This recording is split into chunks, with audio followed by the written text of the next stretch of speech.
সুপ্রিয় দর্শক মণ্ডলী, সবাইকে এসিআই অ্যানিমাল জেনেটিক্স এর বুল স্টেশনের পক্ষ থেকে শুভেচ্ছা। আপনাদের সাথে আমি আছি ডাক্তার প্রদীপ কুমার বারোই, ম্যানেজার, এসিআই অ্যানিমাল জেনেটিক্স। বরাবরের মতোই আপনারা আসলে অনেকেই হোয়াটসঅ্যাপ বা মেসেঞ্জারে নক করেন, আপনারা আমাদের বুলগুলো দেখতে চাচ্ছেন। অনেক সময় পিডিগ্রি আমরা পাঠাই, তাতে এরপরে আপনারা ছবিও চান। আসলে এই চাহিদার প্রেক্ষাপটে আজকে আপনাদের সাথে আমি আর কয়েকটা বুলের পরিচিতি নিয়ে আসব। এই মুহূর্তে আমরা একটি বুল নিয়ে আপনাদের যে বুলটা দেখাবো।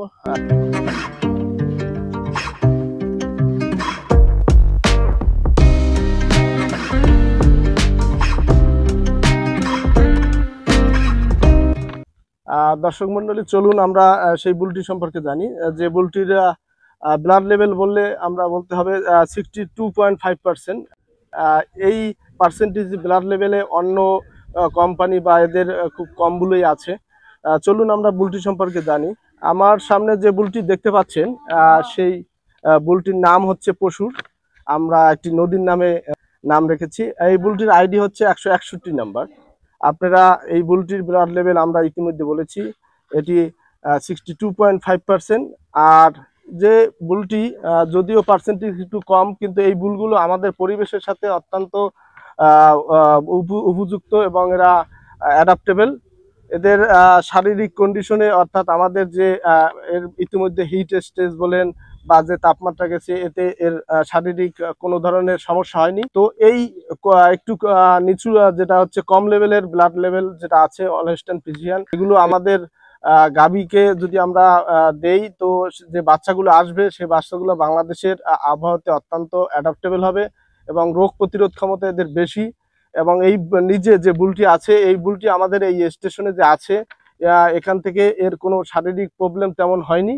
তো যে তথ্য দ্বারা আপনাদের এইটু এনশিওর করতে পারি যে এদের যে বাচ্চাগুলো আসবে, যেটা আমাদের বাচ্চার জন্মের পরেই আমরা কিছু সমস্যা দেখতে পাই, যেমন হাইপার থার্মিয়া হয়, তাপমাত্রা অনেক বেড়ে যায়। আর এই বুলগুলো থেকে যে বাচ্চাগুলো পাওয়া যাবে, আশা করি এই সমস্যাগুলো প্রাথমিকভাবে খামারিরা পড়বে না। তো চলুন আমরা এই বুলটির একটু পিডিগ্রি সম্পর্কে জানি।